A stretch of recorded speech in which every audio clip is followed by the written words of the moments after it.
the youth has a voice. We have a voice, all right? And today I have a very amazing panelist that we're going to delve into a conversation in regards to matters concerning us. This cafe is very, very good at empowering the youth, giving resources and education. We also offer opportunities, and we also offer linkages to youth and youth groups. Yes, it is a youth-led and youth-serving organization. Asante sana. Woza woza, comrades power, comrades wisdom. Safi, my name is Elvis Itati. I'm the founder and CEO of Uamuzi. So Uamuzi is a social networking platform where we are giving the young people in Kenya a safe space and equal opportunity to be part of decision-making process at every level of governance, where one, they can be able to have a meaningful engagement among themselves, but also with the elected representatives at their convenience. Two, they can be able to access verified and credible information on time. And three, they can freely express their thoughts, their ideas, and their concern. I'm happy to be here. It's such an honor to sit in front of you. We are looking forward to having a lovely, insightful conversation. So manze, tuchapiane, tuweze kuona how we can finish this day strongly. People power. As a student leader, what does it mean representing the Gen Zs in this space? Comrades power. Indo power yenye inataka ya VT 2027. Comrades power. Comrades power. My name is Ruth Omuhu. I'm a student leader. I'm in charge of gender and social welfare. So technically I'm the gender and social welfare secretary of the Student Association of the Technical University of Kenya. Basically, being a student leader, of course from the name student, we represent the interest of students.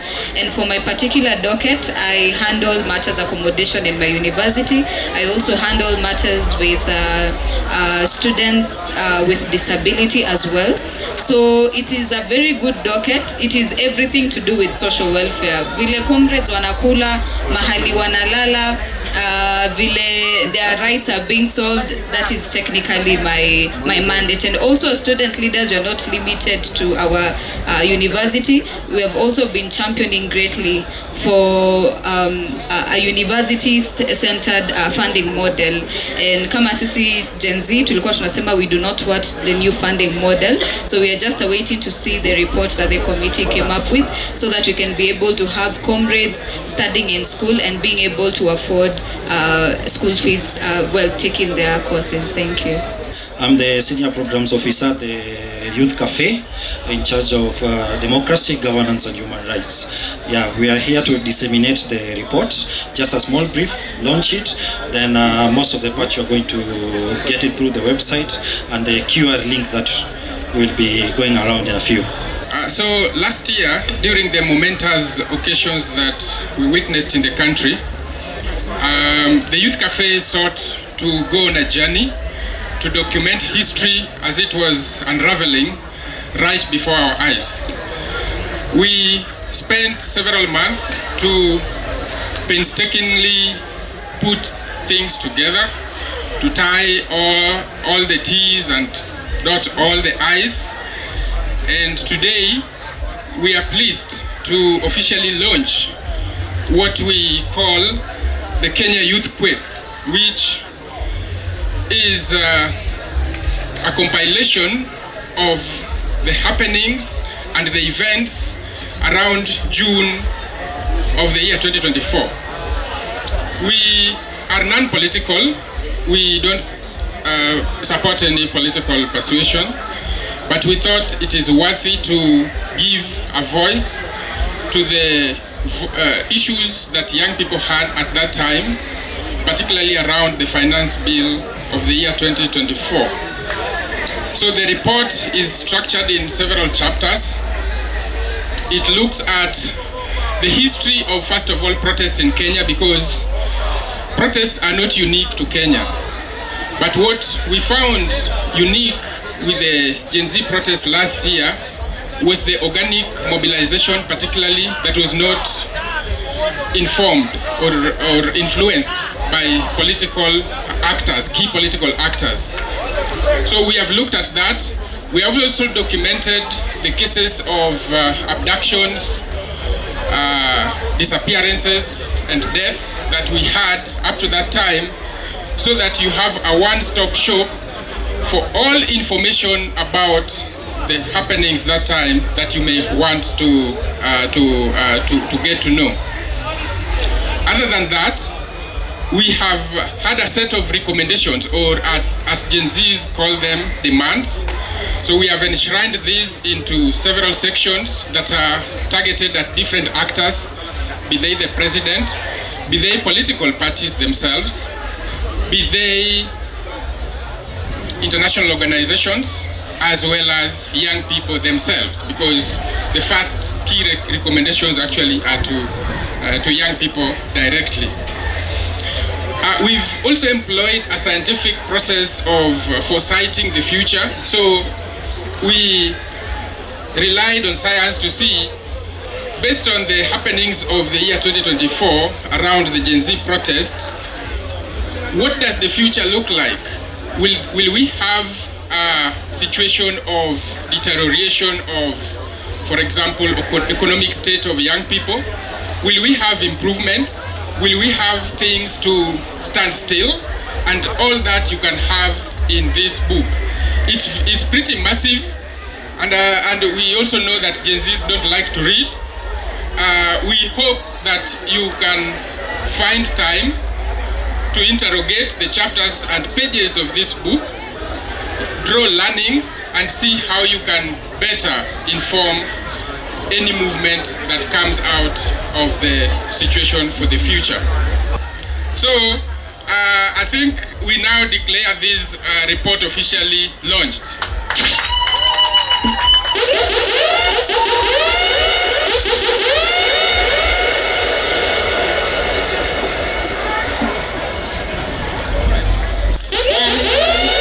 Guys, knowledge is power. We never stop learning every day, so I'd encourage all of us to go and look at the report. Please share your insights. If you have any questions, reach out to the Youth Cafe platform. Again, the report can be found on www.youthcafe.com. And I'd like to start with Youth Cafe. From the report that you've just launched, what are the key insights on the report that fully focuses on youth inclusion? From the report, the key insights that we identified when we are coming up with the report. First of all, it's worth noting that the report was the interest of developing the report came about as a result of the Gen Z uprising that happened last year in June, and the key insights that we did take from the activities that took place are digital mobilization. Last year we realized serious uprising awakening of youths demanding for justice through social media, that is TikTok, X and such like, where we also identified that the youths were able to put the government in place into check and to be able accountable, and to be able to be accountable of the report or the issues that are affecting the country. Also, we realized that civic engagement was a key insight during the preparation of the report. Now, when the Gen Z did a prize last year, so many youth-led organizations, including individuals, came up to defend our constitution, to defend the Finance Public Act from the marauding politicians who wanted to benefit from the sweats of the young Kenyans, especially the unemployed ones. Vijana wanasema ndio wako kwa meza, lakini wako kwa meza kama menu. Sasa hawataki kuwa menu. They want to be participants in the decision making, in the leadership, and in all that matters in the leadership. The youth have also said that they want economic empowerment, which is long-lasting. They're asking, if we have jobs that will last for months and then they are over, what do we do after that? So they are calling on the government to focus on long-lasting jobs, perhaps in manufacturing and other things. It was also very interesting to realize vijana pia wanajua mambo ya climate change na hizi vitu zote. In this report you'll find that they have talked about the tree cutting that has happened in Karura and wherever else, and they are asking if indeed we are careful about climate change and our environment, how comes then we are saying that we are planting millions of trees every year, but indeed what we can visibly see is cutting down of trees. The most important one, Madam Panelist, that the youth said is that in the next election, and everyone should hear this, that in the next election all the Gen Zs will be election observers. Will you be election observers? Do you need training to see? Do you need training to see? So the Gen Zs have said that in the next election, they will all of them be election observers, because no one needs training to see. So they will be observing, they will be in those polling stations, they will take votes, they will go vote, and even after voting, they will guard the vote. And by the way, Gen Zs told us that they will have a parallel tallying station. Wakihesabu?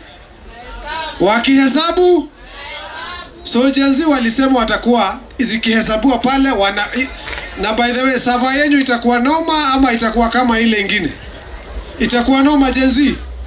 So wakihesabu mnahesabu, and I think this will be a very interesting time in life that the youth have said that yes, we are aware of what is happening and we do not want to continue being on the menu. We want to be on the table as negotiators and as actors. Asante sana.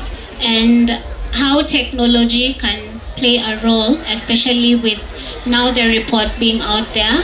How can your organization play a role in terms of educating the youth? So thank you so much. Before I start, watu wangapi hapa washaenda public participation? By show of hand. I can see just a few people. So Uamuzi came about because as a country we have one of the most progressive constitution. Na public participation is enshrined huko ndani. Na for as much as yes we are supposed to meet to deliberate on issues, it's unfortunate that only very few people get the chance to give their opinions and their views when it comes to public participation.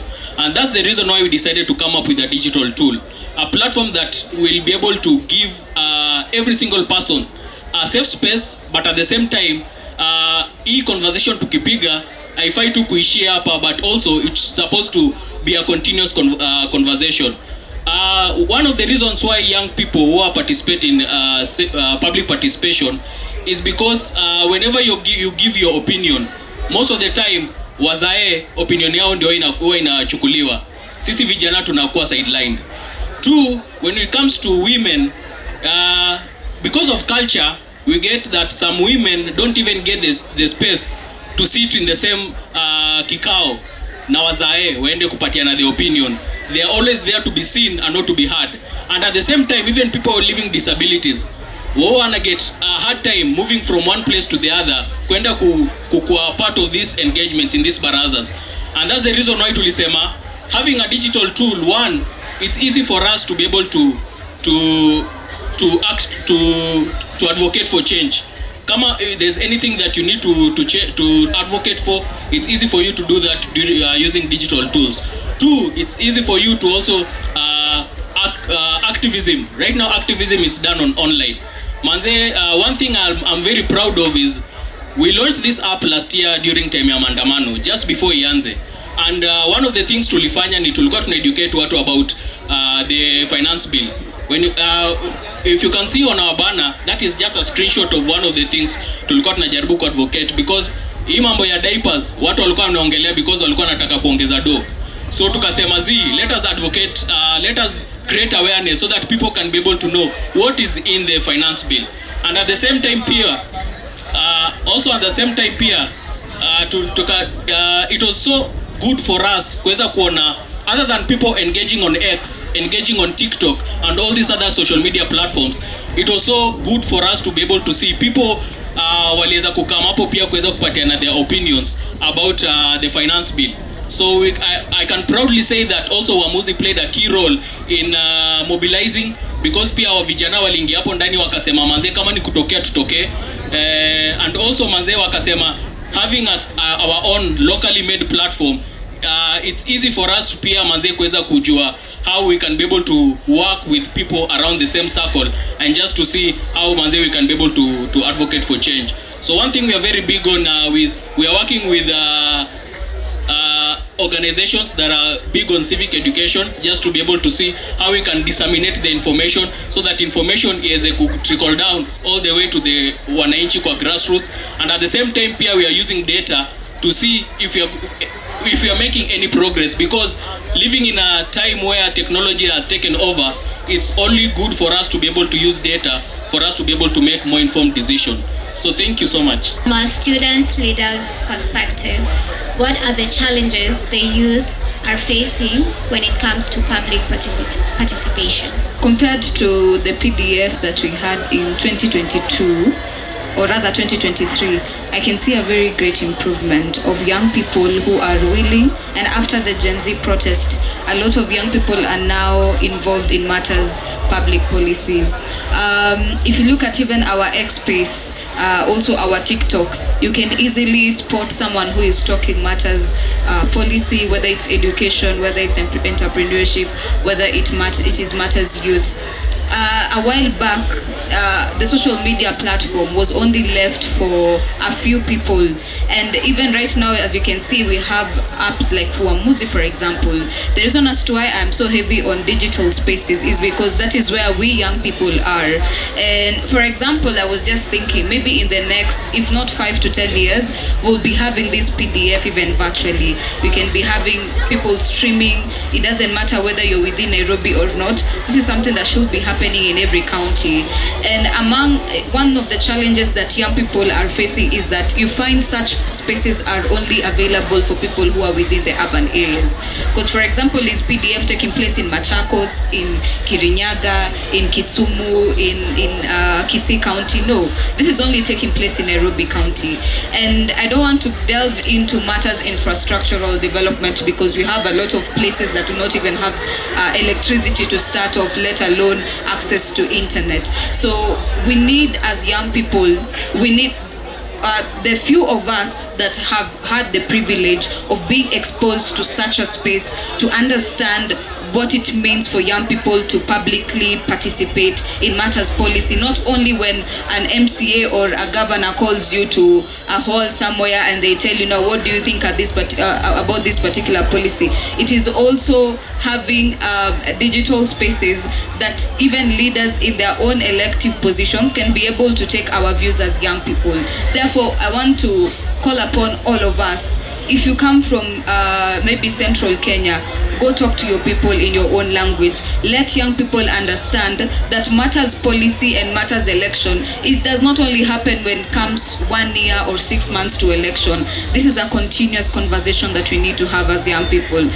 Not even forgetting how young people are being profiled, abducted, simply because you have gone on social media and said, for example, when you have stilettos, I mean cartoons, sasa shuali, cartoons ni kitu ya kushikia mtu kweli shuali, cartoon. It was so absurd that and sometimes you sit down and wonder, what are our priorities as you know, as leaders, for example? Because if you look at right now, whenever you talk, you say, wacha niongee lakini nisiabductiwe. There's a time you couldn't even speak, especially when there were a lot of abductions in December. Ulikuwa unaona Subaru, you just run. Me kwanza was seeing a car just moving close to me. Kwa naamka katikati usiku, I just check if I've locked, because as a young person, as long as you believe that what is happening is not right, you're not going to prevent yourself and start flowerizing what is happening just because you want to be safe. We must continue being brave as young people and speak against what is happening, whether it is matters SHA, SHIF, whatever, whether it is matters education policy. No one is coming to save us as young people. We have to take up these spaces. We must continue having the conversations, because there's someone who said if we stop having conversations, we'll start having fights as young people. And another thing is that I am a firm believer that it doesn't matter where you belong, which side you are on. We have young people who are ODM party members, they're UDA party members, whatever, even if you don't like being part of any political party, as long as we have one voice. And us as young people, we want very few things. We want to be able to empower economically. We want access to education equitably. We want to be able to access employment opportunities. We don't have to wait for 5+ years on average for you to be able to access jobs. So once we get this, and once we, all of us as young people, can see things from that particular spectrum and we speak for them, it doesn't matter which space you are. And us as young people, let us not shy away from also talking matters politics. Kitambo, politics is seen to be as a dirty game. I know whatever reservations you have, but we must understand that politics play a key role. Mtu mwenye ana determine how many licenses you require for you to start a business is that politician sitting in parliament, who probably is having fake certificates because for some reason he didn't value education. That particular MP who is flaunting millions of shillings is the one who is going to sit down and pass some very primitive laws, and they're going to affect you directly. So aside from all those challenges, I see a very good opportunity for us as young people to advance our conversations even far from this particular tent. I can't wait to see each and every one of us to fill those parliamentary seats, to fill those MCA seats, and be able to now do what we are advocating for. You've heard the challenges that the youth are facing. As Youth Cafe, how do you input policies to empower them? The Youth Cafe, we do encourage people from diverse backgrounds, gender, urban, rural youth, and even those who are economic marginalized, and the disabled also. Also our programs that we can also attest to, most of them are being led by youths from development stage to implementation and to the conclusion of the project. So we do encourage youth to take up these spaces, be it in governance, democracy, human rights, anything that can put you on the map, anything that can make you fight for your right, fight for your economic empowerment and political right. We do encourage youth to take up these posts. Also, we are in the process of creating a leadership academy, the Youth Cafe Leadership Academy, which is being led by Mombiko. It's still at the early stages of development, but in the next few weeks it will be launched, and it's not only going to be operationalized in Kenya, but it's an African kind of academy that I'll let him talk about so that he can touch on it. In terms of capacity building to the youth, we do encourage also by empowering youth through digital literacy, economic empowering programs, and civic educations. These are all things that once you view our website, you'll be able to see them, that things that are being done practically. The fear is over. Umesikia mtu alikuwa anaogopa Subaru juzi vile anaongea. Is the fear over? The fear is, and indeed at Youth Cafe we are, as I said, youth-led and youth-serving organization, and you've seen a director here. Yes, we are starting a youth leadership academy because we have realized there are a lot of initiatives being done by young people, but perhaps they are not able to package in a way that itaonekana na ijulikane na iweze kupewa support. So we are starting that academy. We'll be launching it in 2 weeks' time. The pilot is in Nigeria, Malawi, and Kenya. So please be on the lookout. You can get the contact of the young lady here with the nice earrings called Jameli. And by the way, if you are doing something and you did a free podcast at Youth Cafe, we can do. Jameli, can you just start? Youth Cafe is supporting all young people doing great in Simpigia Youth Cafe makofi jamani. She will do a free podcast, and you can imagine Youth Cafe has 355,000 youth group membership across Africa, over 1 million individual members. So if you can imagine, if you have an initiative and you do a podcast for free at Youth Cafe, the kind of viewership you will have. We also have a free library. If there's any book in this world that you have ever looked for about leadership, come to Youth Cafe office. We have a library, a free library. The only thing, Gen Z wametutesa, wanaomba kitabu, nitarudisha after 2 weeks, wanachomoka nayo. So siku hizi ni ukuje usomee hapo, tutakupea maji na biscuits kidogo, uiache hapo, kuja kesho usomee hapo, because we have also suffered kitabu ikienda hairudi. The other one, we also train youth organizations on granting mechanisms, so that if you want to access grants, and we are also starting on our website, Youth Cafe, we are starting a section where we'll be packaging grants, information, employment information, and we also give attachment and internship. So if you want attachment and internship, it's a Pan-African organization. Just apply, go to the Youth Cafe website and apply. Then if you have any report on any publication, we do co-publishing, so that even if you do not have a large following, you can leverage on the large following that Youth Cafe has, and you can be able to be visible. Those are among the few that we are doing, but we also organize workshops.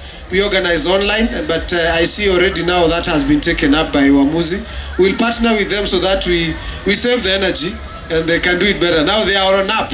Sisi tunazingangana na Google Meet. Wao washaenda kwa app, so kazi mzuri hapo Uamuzi. Asante sana.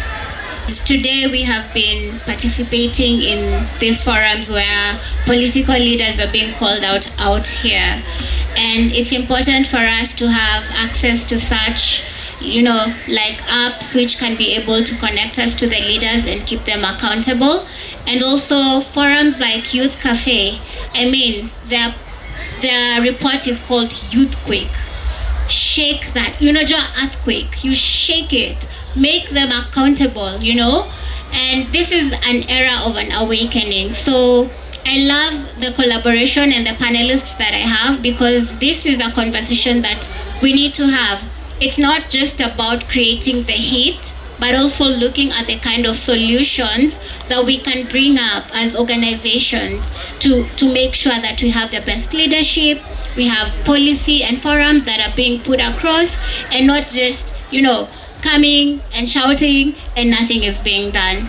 So for now, I would like to take the first round of questions. Does anyone have? Why do we think we do all these things, and why do we think we need to involve the youth and all that and the conversation around it? My name is Rina Atuma. I'm activity manager at Population Reference Bureau. So our organization uses population data to analyze critical issues that can be able to help governments to make evidence-based decision. And we are all in agreement that 80% of Africa's population is youthful. So why we do this, and reflecting on also the conversations that we've had. And I like the way you've stopped by saying that it's not about creating the heat. It's about what is there in terms of making sure we are trying to secure not just for our generation, but also the generations to come. I run a project called Budgeting Sensitive for Demographic Dividend. And here it's this project, that's technical terms, but let me break it down for you. So in technicality is how can African countries take advantage of demographic window so that they can harness their demographic dividend. And here is to try and see how can we increase the population of number of people who are they are economically empowered. And when they're economically empowered, it means now it's a win-win for both of us, because the government in itself will be able to get more taxes because there are people to tax, but also we are going to rise our economy to comparable countries that did the same, like Thailand, in being able to harness their demographic dividend. So when you talk about investments that countries need to do when they want to harness this, they need to invest in education, they need to invest in health, they need to invest in women economic empowerment, because most of the time when we start conversations around women economic empowerment, people will talk about so it's just women issue, you want to discuss gender issues and all that. But let me break it down for you. If you look at the statistics, and you can check even the KNBS time use survey, it shows that majority of the care burden is borne by women. And if our women are not economically empowered, it's a loss for us as a society, because one, we do not have enough to raise, to make our economy grow. We are keeping our women at home, of course providing the care, which is equally important for the economy, but they are at home because the system is not working for them. There are no child care centers, there's no right investments in health, so we are increasing the burden for these women in terms of providing care. But if these systems worked, then it means we'll have more women having the courage to say, I'll not take a career break, I'll go to work, I'll be productive, because our society considers you productive when you are providing monetary kind of value in terms of economic empowerment, but they don't consider that unpaid care work. Because if children, for example, are not well dressed or well fed at home, nutrition and all that, then it means we'll have a society that is not well functioning or an imbalance in the society. All right. My name is Mofat Omachari, and thank you for the panelists. My question was, I am a campus dropout, but I have been educating people on ethical use of artificial intelligence, AI. My question was, do you only give, are there the positions that are there, are they only for graduates, or can even people like me get those chances? Thank you. Literature in English. I'm a teacher.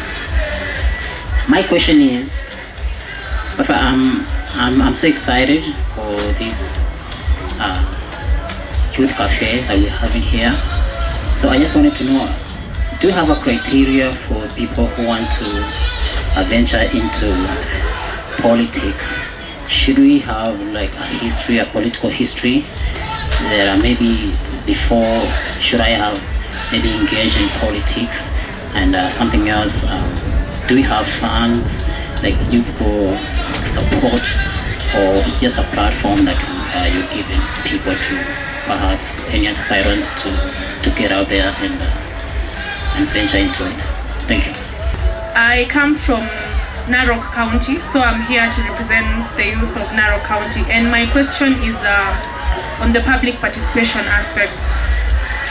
I am the county coordinator for a program called Tunaweza and Emerging Leaders Foundation in Narok, and it is very hard for me to attend a public participation, one, because my name is Kamene, and two, because I am a lady, and three, because I'm not a Maasai. So for you to attend these public participations, you have to be affiliated by a political leader, you have to come from a certain office, you have to be called by someone, or you have to be there because someone said you have to be there.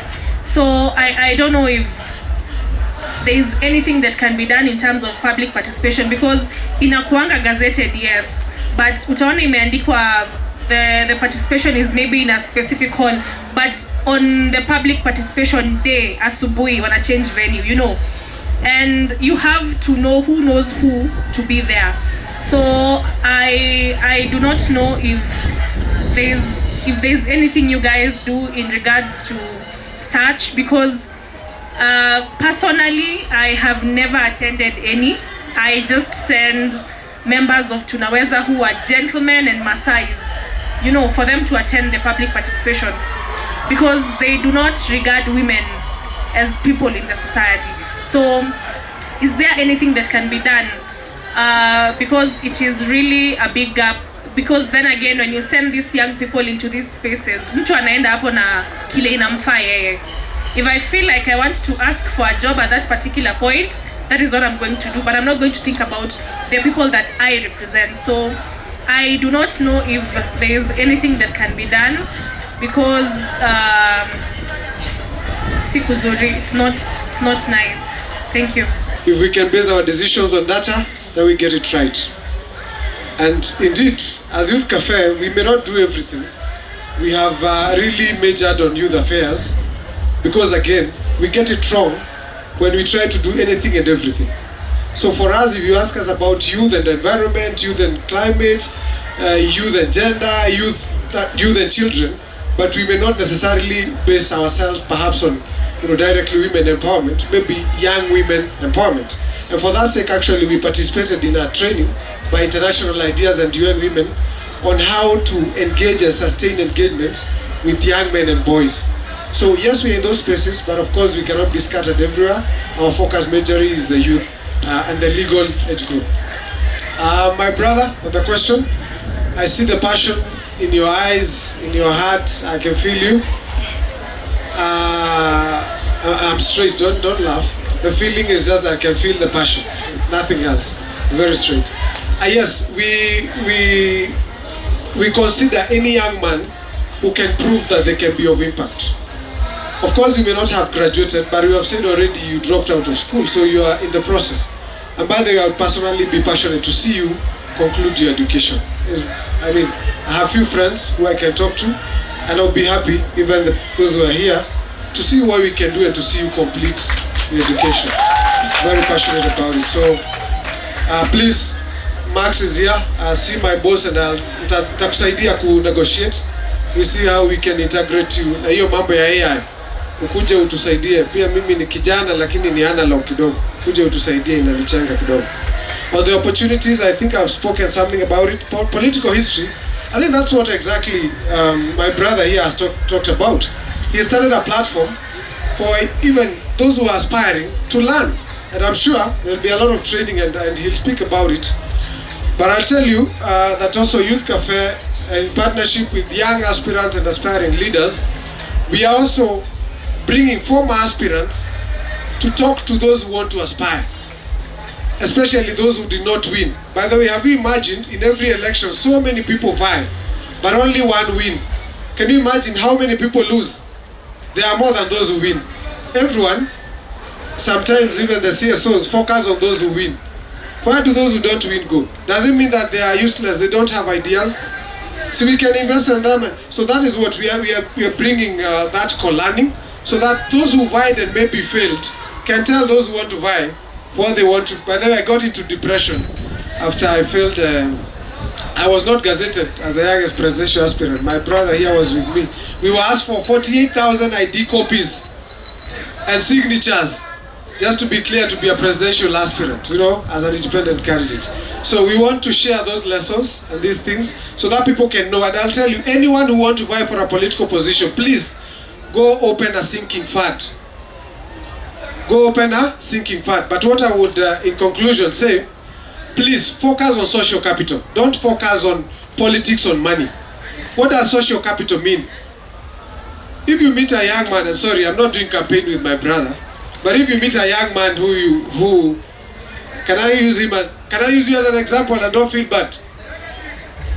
Please use the resources around you to help people. If you impact people, they will elect you. They will even fundraise for you. But if your focus is money for politics, do you think you can compete with those in power in terms of money and politics? So please, let's focus on that. My dear sister, you did not ask me the question, but I just have one advice for you. In those spaces, position yourself, and that is also for women, position yourself as a resource.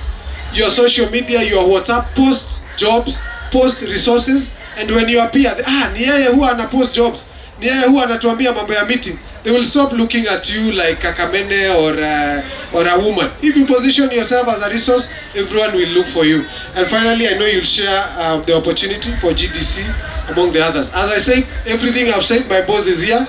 He will take the commitment. I was just commenting. Thank you very much. Thank you for that, Peter. I'd like Elvis to answer the second question in terms of how can you introduce public participation and generally what she asked about women in representation in policy making. Okay, thank you. I think I'll start with the first question, the gentleman who talked about AI. Actually, with Uamuzi, we are building a very powerful machine learning algorithm that will one, it will be able to recommend posts for our users. It will be able to help us analyze data. It will also be able to detect threat on our platform. And I'm happy that my AI engineer is here, a beautiful lady. So you can get connect with her so that we see how we can be able to also work together. Najua manze, hii ndio platforms zenye tunatumia kuweza connect and also see how we can be able to empower and help each other. You have 2 jobs. Yeah. Two. For the gentleman, nimesikia umeongea mambo ya siasa about mambo ya funding. One thing I can advise you is first of all, hit the ground. Sell yourself, sell your agenda. Si lazima ukuwe na do for you to start. I always tell people start with what you have. So anza tu kupiga tu, ongea na watu, enda ongea na watu wa bodaboda, watu wa mama mboga na nini. And I can also give you examples. Do you remember the I think Mbere North MP, I think anaitwa John something. In 2017 alienda akapiga campaigns na baiskeli, and watu walimpenda because of what he was selling. So you can start with that. And also I can also give you another example of Governor Mtai wa Kericho. There's a time alikuwa ameenda rally, alikuwa juu ya gari na wase walimpatia do, just fundraising for him. So one thing also we are trying to do, because na cheki our leaders most of the time wao wanaenda wanaiba do, ndio wanakuja wanaanza kutulipalipa for us to vote them in. But now one thing we are trying to do, we are building also a blockchain infrastructure, and through our blockchain infrastructure we are also building a stable coin. So with our stable coin, it will help aspirants who don't have money for their constituents wataweza kuwachangia. So what I can tell you is we anza tu ku hit ground, piga story na watu, sell your agenda, sell your manifesto, and I believe kizuri cha jiuza, and you can start with what you have. And for the beautiful lady, you see public participation. The reason why tulianzisha hii platform is because there are very many factors that hinder people from participating in public participation, such as distance, time, age, gender, disability, religion, political party affiliation, among other barriers. And you see now the beauty about technology, si lazima uende huko physically. Wherever you'll be, because unacheki kunaweza kuwa na public participation ina happen huko Narok. But you see now the beauty about devolution, and also the beauty about universities. Right now tuko na even people from Narok wako universities from all across the country. So the beauty about technology is you can be able to connect with people, and at the same time you can also give your opinion. So such platforms kama Uamuzi sasa ndio tumepatia people like you to be able to be part of the conversation, so that hata ukikuwa hapa Nairobi si lazima utume watu waende waongee on your behalf, because also sometimes when you talk about misinformation and disinformation, public meetups, physical meetups, many a times misinformation and disinformation ina happen because ndio watu wataenda wa meet hapa, but when the people who meet wakitoka waanze kusema what was discussed, you realize that the information gets distorted as it moves from one person to the other, na hiyo ndio ina bring about misinformation and disinformation. But the beauty about technology is, one, you can be able to take part of the conversation at your convenience wherever you'll be, and at the same time you'll be able to access information. So whatever the engagement that people will be having, pia wewe utakuwa part of it, because you'll be able to know what was discussed, and even when you attend the next engagement, you'll be able to attend and give your opinion based on knowledge and not based on ignorance, because at least utakuwa unajua based on the last engagement this is what was discussed. So such platforms, that's the reason why we came up with such platforms, because we need to have an inclusive engagement, so that kila mtu, every person's idea should be in the decision making table. And I believe it's only through digital spaces and technology such as Uamuzi that is going to bridge that gap. Thank you. Thank you. All I can tell you is start. You have started, you have already gotten your solution, right? Same to you, Kamene. A good example is Florence Mutua, the former MP for Busia County. She's a Kamba, but alienda huko akafanya mambo yake and she was elected. Go, bring your seat, express yourself. For the youths, participate in everything that involves you, anything that touches your life, anything that will impact you, whether positively or negatively. Participate, whether it's protest, but sio ile kutupa mawe. Just go express yourself, put your MPs to be accountable. And I've also learned one thing, that most of the civic organizations and policy makers usually come with solve problems through data driven research. So as long as you have data on how this thing is going to impact you. Present them to the relevant discussions group kindly. So that's all I can say for now. It's been a good discussion, just giving us a platform to be able to talk about what we do. And one thing I can urge you guys is, as Ruth said earlier, the moment we stop talking, that's when you start fighting. So tuendelee kubonga, tubonge, and our plan is we plan on we are currently piloting the platform in Kenya with the plans to upscale to other African countries and even beyond. You know, Kenya is known as the Silicon Savannah, and we are known globally for our technologies and our innovations. And I believe we cannot make it if we cannot do it without you guys. So download our app, iko Play Store. We are working on the iOS and web app. Very soon itakuwa out. And my last thing ni kuambia uamuzi ni wako. Great. The true Occupy is to be ready to come out, register as voters, ensure you vote, and guard the vote. That's the true Occupy, the democratic one. As even we push those Gen Zs nyumbani, muhakikishe kila mtu amepiga kura. Stop being the majority marginalized. I will also want you to go read two things. The dead donkey theory. Are we changing the diet for a dead donkey? I'm not inciting anyone. All right? Are we changing the diet for a dead donkey? The other one is the Peter's Principle. Go read about it and see. You know, your Gen Zs, we need to be equipped with information and knowledge.